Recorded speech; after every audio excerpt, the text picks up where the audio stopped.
actually around the subject of inequalities. I think it's something that is very critical for us as a country, even at this time in Kenya. I think this subject is actually attracting a lot of attention because of what is happening in Kenya. There's a lot of discussions around the country, issues of taxation. Do taxation really reduce inequalities, or do they deepen inequalities? Those are discussions, issues. Are we overtaxed, or is the taxation that you are facing, is it really normal? Do you also tax only the formal employed workers, or how do you also target the informal sector? I think I found the facilitator talking about the issues of the entrepreneurs and how at times they pay the lowest tax in this country compared to the employed wage workers. So again, those are discussions that are critical for this country. The nexus also between gender equality and the intersections between all these inequality, when you talk about agriculture, when you talk about trade, when you talk about even in the political space, all that, and how do they affect the vulnerable groups or the special interest groups, as we call them, from the National Gender and Equality Commission. And how also as a country, how can we work better to be able to address these inequalities? One of the things I was just reflecting upon in the afternoon presentation was again the complex nature of some of these issues. For example, when you talk about agriculture, our structural formation as a country, the patriarchal nature of our society, where of course, given how we are structured culturally, ownership of land and assets most likely is likely to be with men, is it? Most of the time, even for us here in the room, the women who will maybe think we are empowered in one way or the other. How many have title deeds? I know we will not raise. We have. But you also realize that most of the times, and from a personal point of view, you realize that maybe your husband is the owner of the title deed, you contribute, but you don't have the title deed. So again, because of the cultural setup of the institute of our society, and so there are many issues, and they are complex. Talking about the culture, talking about issues of social norms, and then looking at also the economic and social policies that we've put in place as a country. So very complex, and for me to really address and start reducing inequalities in Kenya, I'm thinking we've really emphasized so much on economic development. I think we need to really look at everything holistically. How do we address all these issues together? In the room where we do the policy, the physical policies, we need to have social, we need to have people who have done social studies, economic studies, all these studies together, so that then we can be able to come up with solutions and we'll be able to support the men, the women, the children, persons with disabilities, all these groups together. Because I think we focus so much on the economic development, looking at the GDP, how do we grow the GDP, and then we forget about the social nexus of the society. I was looking at the agricultural sector, for example. For a long time, we say agriculture is the mainstay of this country, and from your presentation, you say only 2% is actually given to support the agricultural sector. So such a ironic statement that you say agriculture is the mainstay, but then when you look at how much we invest in it, it's very negligible. And then the other thing is also, as we talk about agriculture, what kind of agriculture? I know at times you separate livestock production, agriculture, the plants, the fisheries, they are separated. But again, for me, I would look at it in terms of totality, in its totality. And looking at Kenya, it is rich in its diversity. We have areas, the islands, that are very rich.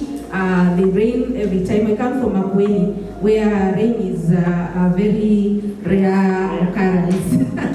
Yeah, we actually celebrate. We don't mind to be rained on, because rain does not come so often. And therefore, when we get rain, we rejoice. But then there's a lot of richness around those areas in terms of agriculture. But how much does the government invest in Makueni in terms of looking at the potential? Makueni, we have the sweetest fruits in Makueni, and we have the potential, for example. But in terms of investment, you find the investment is in central Kenya, the rifts, areas that have higher potential in terms of coffee, tea, and all that. So looking at the whole country, look at the areas that we may call the marginalized areas, the Garissa, the Madera, the Wajir, Marsabit, are very rich in terms of livestock production. What can we do also to looking at improving the livestock production there and using that livestock again to be able to deal with the inequalities and also improve the economic development of the country. So for me, it's a holistic issue that needs to be looked at in totality, bringing the economists together, coming at the social scientists together, all the researchers, looking at all the different disciplines. So it's a multidiscipline approach, so that then we can be able to start addressing. But again, I think the most important thing is also addressing the corruption. I think Kenneth spoke about it, because again, I think it takes a lot from our country. And then again, how do we also deal with the issue, the IMF, the World Bank factor? To me, sometimes I think they do a lot of disservice in the developing countries. And unless we start having honest discourse again on these issues and on IMF, the structural adjustment program that were introduced in around 90s, when the majority of you were not born, did a lot of disservice in this country. And some of the problems, even corruption, that we are facing in this country as a result of some of those programs. So again, I think being honest also, not just looking for aid, but being honest in our discussion at the table where we sit. Again, the civic education, and I think Kenneth talked about it.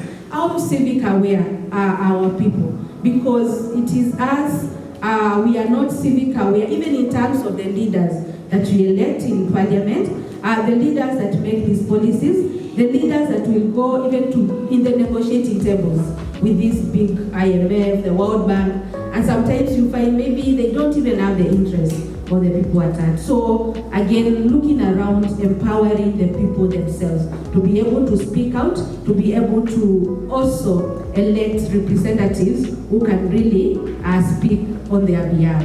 So it is such complex, but I believe today the interest has been sparked, and I think it's something that we take from today and have discourse in our offices, have discourse outside there, because in Kenya we like debates, and we debate everywhere. When we watch football, those are issues that are coming out. For the women, when we go for our chairmans, these are issues that we discuss. So there are issues that we can start discussing, and I just want to really thank GIZ and Oxfam for supporting this training. We really appreciate you, and I believe that from this training, we will start to see even a bit of change, even in terms of how we discuss issues around equality, issues that are affecting the country. So we really appreciate you. We appreciate the financial support, we appreciate the technical support, and also the facilitation today.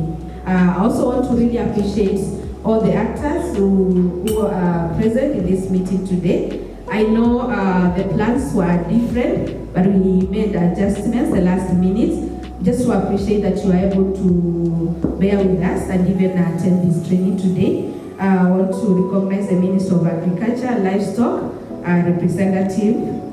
I also want to recognize and appreciate the Minister of Health, representatives in this place. The State Department for Economic Planning, the World Bank, I'm told they came and left at some point.